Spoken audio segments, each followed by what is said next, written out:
Good evening, everyone. This is M.Cunningham, and we're live on the K.P.R Radio show. Today, our special guest is a music artist that writes and freestyles his own music. A couple of weeks ago, we met him at the Vita, or known as the Underground, where they do open mic, comedy, live poetry, live band that's going on in West Palm Beach. He's known by TNS, but his real name is William Hollis. How you doing? Good. How you doing? Who is TNS? TNS is, that being me, is basically I came up with the name Time and Space originally. I've been doing music for a minute. I've been doing music since I was 11, 12. That's when I started, rhyming or whatever. But TNS came about. I was looking for a name, and I went through different names. I was going to call myself my last name Hollis, and I saw that was taken. I was going to call myself Logic. I saw that was taken. So I just wanted to choose a name that would cover my subject matter. I wanted to be broad, and I figured what's more broad than time and space? Because I believe there's a lot in the name. So I felt like that was important. So that was something I felt like fit. Okay. Where are you originally from? Are you from West Palm Beach area, or? I'm actually from the Philly area. Oh, okay. Yeah, I'm from the Philly area originally. I moved down here to Florida from Virginia in 2009, actually. So I've been down here for almost 4 years. Well, a little more than 4 years.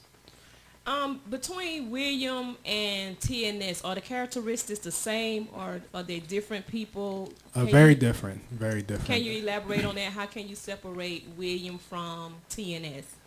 Well, like anything, I think with any artist, the beauty of art, of any art form, is that it enables you to express yourself in a way that you normally wouldn't.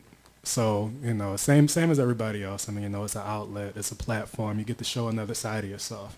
Like most people aren't blessed to do it as a 9-to-5, so you can't rhyme at work. Mm-hmm. You can't sing at work. You know what I mean? You can't do comedy at work. You can't play the guitar at work. So it's just a way to show another side of yourself.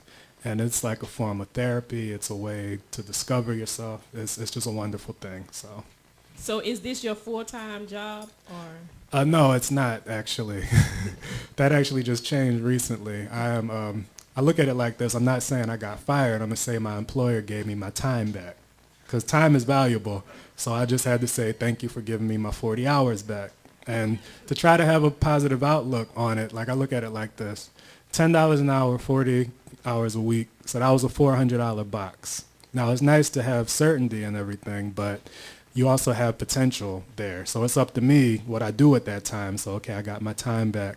So ironically, I don't want to get too much off on a tangent, but I've actually tried very hard to not be a starving artist. That's what's funny. Like, how you have people neglect their real life, their real obligations, because they say, I'm not going to do anything till I get on, So, but I've done the opposite, and yet I still find myself in this position. I'm in school full time right now. But, try to be focused on the 9-to-5, and, down here it's the at-will state. They just give you the boot. So, I find myself, here I am with the art right in front of me and here with you, even though I tried not to. So maybe I'm supposed to be doing this full time, maybe, since I tried not to, and yet I find myself here. That probably could be the truth behind it. You're probably supposed to be, but you want to do everything step by step according to the right way, because you don't want to be set back to where, okay, I neglect doing a 9-to-5 for my music and something goes wrong. Exactly. So, I have a son, so, I can't tell him, oh, they didn't pick up the demo yet. I can't, I have responsibilities. So obviously I haven't been one to have my head in the clouds, but I do see the signs that, maybe you should put a little more attention into this, I would personally say you should try to put more time into it, because what we heard a week ago and what we also viewed on YouTube, it was very, very phenomenal. Like I've never heard nothing like that. And even with the phone call, just out the blue, you was able to just spit stuff out. Just like, okay, really? So with the songs that we discovered, like what would be your most motivated one if you had to choose your top one or two? What would be the most motivated one? Actually, it's one that's actually not on there yet. I did a small clip of it on my Reverb Nation page. Actually, the first verse is called Last Half of My Life. That's actually a full-length song, but I just did the first verse.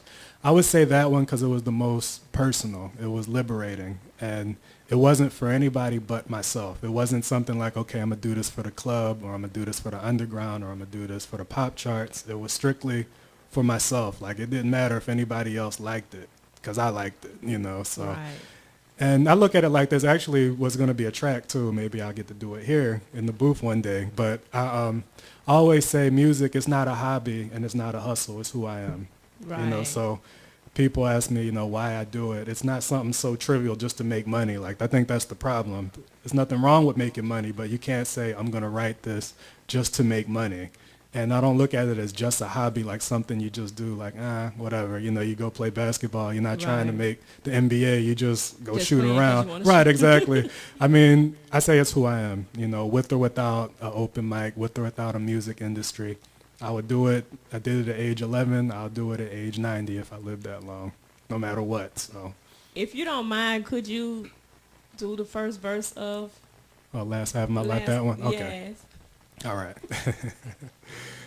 This is where I switched from William to TNS. Actually, TNS gave me my street cred, by the way. Okay, I'm glad y'all heard him say that because I didn't know who was about to come on. All right.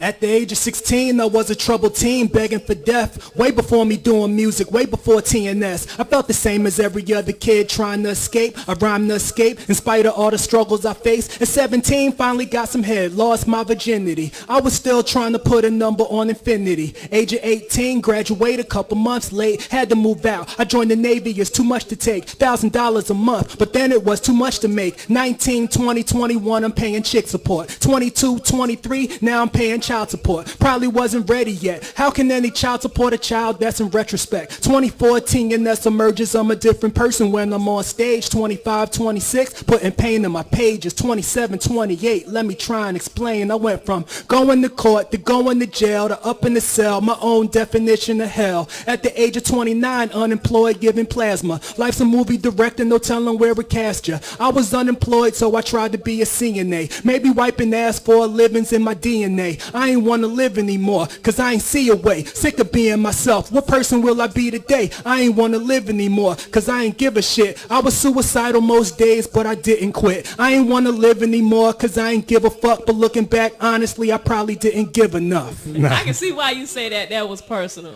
Yeah. That talks about personal things that you have experienced, I'm assuming. That song was very, literally, I took it from, at that point, age 16 to age 29 to right before I came down here. I'm actually working on a part 2, but you know, that's why I enjoyed it so much, you know, because I say the music, you know, it is who I am. I know a lot of people say that, but for me, it's really true. It's really true. I mean, you know, it is. I've been booed before, I've been cheered before. That doesn't make a difference, you know, and I believe that's why that track was, you know, my favorite, because I lived that. I can understand what you're coming from with saying music is your life. I mean, I can remember me growing up, me and my sister and my brother, we used to travel and sing. Mm-hmm. My brother started playing football, so to him it's like, I'm a boy, I don't need to be singing, like girly and stuff. So the group had to, you know, go apart. But I still continued with my singing. I was able to start directing at the age of 15 years old, directing big major choirs as well as my church youth choir, and going on being praise leader, singing here and there and everywhere. So that I wouldn't say that was my life. It could have went that way, but my passion ended up being dancing. My dance ministry, that's my life. I loved every song that I choose or that is dropped in my spirit is for a reason, it's for a purpose. It's telling a story. It's telling my testimony. You just got to be able to pay attention and grab what I'm dancing to. Right. So I understand you when you come from there with that being your life. Right. I mean, I would say, you know, and it's crazy because I know a lot of people say that. So I'm kind of, you know, I'm reluctant to even go by the term rapper because so many people try to do it, you know what I mean? And it's way beyond that. So every job I've done is pretty much that I've been an MC doing it. You know what I mean? When I worked security, it was, that's an MC being a security officer. You know what I mean? Or if I was an administrative assistant, I was an MC being an administrative assistant, you know, just to make a living. But nonetheless, the MC part being who I am. So I could understand that. Where do you see William, or where do you see TNS in the next 2 years? Well, I see William with the degree. It'd be about time. It's been about 15 years, like a fixed mortgage, so. It's never too late. What would your degree be in, if you don't mind me asking? It'd actually be in secondary mathematics, be a math teacher. You can tell because you just broke something down earlier, and I was trying to flow with you. But somewhere down the line, I just like, okay, I'm going to look like it was very interesting, because you lost me when you was breaking. I don't even remember what it was. You were breaking something down. So I'm saying to myself, he must be good with math, because, yeah. But I see, as far as TNS, I see myself with the album out, definitely. And I want to do that for me and let the chips fall where they may. But I definitely, thanks to you fine folks, reaching out. I see myself, I want to put my stamp on hip-hop, be a part of hip-hop history. I know you mentioned we first came in, wanting to make history. And I was automatically tuned into that. I like being around people that want to do more than make hits. You can be a one-hit wonder. There's no such thing as a one history wonder. Right. You know what I mean? You make history, you made history. So that's right. I'd rather, make history than make hits. That's something DJ Kingpin always, he stressed that every now and then he'll throw it in there about making history with what he do. Because I've listened to a couple of things that he done, and sometimes I be scratching my head, but the finished product of it, you can't come behind that and duplicate that. Right, that was made history right then and there. So that's what we do in here. So definitely. You say you've been doing this since you was 11. Yeah. Did you drive anybody crazy with this? Like, what was your parents focus on? Did anybody see the gift in you, the talent that you have in you? Well, I like to write also. I would say I love to communicate in general. As far as rhyming, I tried to hide that from my mother, actually. She had to sneak and see me doing that growing up. I had a karaoke machine, that I would record on initially. And my first beats were actually, I would put the microphone on the table and, make beats and stuff like that. So that's how it started. I'm from the tape era. That kind of a little bit of a giveaway. I did tape music off the radio, so you could put whatever age group you want to put on that, but I think we all can. Yeah, exactly. I do remember. You might be digital. You know what I mean? So I do remember. Yeah, exactly. Definitely from that era. Not 8 tracks, but tapes. Yeah. Well, I started with 8 tracks, so 8 tracks, tapes. Yeah. The records, and I don't know when CDs came to play. I think I had to stop when the CDs came into play. Right, but yeah, growing up, as far as did anybody see the gift, I really kept it to myself, I'd say, until about, probably 10 years ago. People didn't really, like in high school, I did it, but I was the person always writing in the background. A bunch of other people rap, but they didn't know I did. I just was, sitting, writing and everything. But I'd say around 2003, that's when I first did an open mic. And it just went from there. And, I kept at it, and eventually people started saying my name right, But, what they used to call you? PMS, TMS, EMS. Actually, I appreciated it. That made me want to go that much harder. Between how I look and the name, I think people did it on purpose, personally. Probably. I think people did it on purpose. But right, exactly. I had to change it. I had to hit rename on the fancy monitor on the screen, Is there any new projects you're working on? I know you said that you're trying to do a part 2 too. Actually, I'm always writing. As far as projects, and this is funny, it's really interesting. I think it's kind of divine that I'm even sitting here, because I lost a job the beginning of this year.